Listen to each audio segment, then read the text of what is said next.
Hunting Season by Nevada Barr. The priest was droning on inexorably toward "Till death do us part," and Anna began to get nervous. At some point over the years, the well-worn phrase had come to feel more like a sinister threat than a romantic promise. Death had parted Anna from her husband years before. Sudden and pointless death, delivered by a cab driver on 9th Avenue in Manhattan. Judging from the internal damage to Zach's body, the NYPD accident investigator estimated the cab was traveling at 50 to 60 miles per hour on a city street. 6 hours after Zach died, Anna identified his body at the morgue. Despite the violence of the collision, his body was almost completely unmarked. Still, he'd not looked as if he were sleeping. That was a story invented for comforting children. At the time, she'd known seeing the face in death would eclipse 1,000 memory pictures of him in life. And so it had.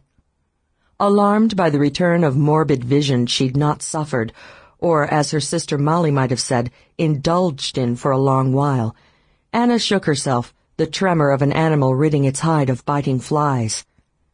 Contemplating her megrims, Anna realized she'd not been in a church of any stripe in more years than she cared to remember.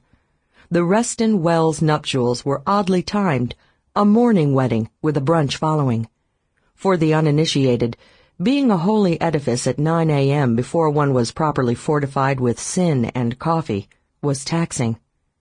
A laugh boiled hot in Anna's lungs. She only just caught it before it blew past her lips and she made a spectacle of herself. Who was she kidding? Gods, demons, death in its myriad forms, none of it scared her. Marriage was what gave her the willies. A marriage performed by Paul Davidson. The man it was possible she was vaguely, carefully falling in love with was even creepier. She was used to seeing Paul in his comforting gun-toting persona as the sheriff of Claiborne County. Knowing he was also an ordained Episcopal priest was one thing.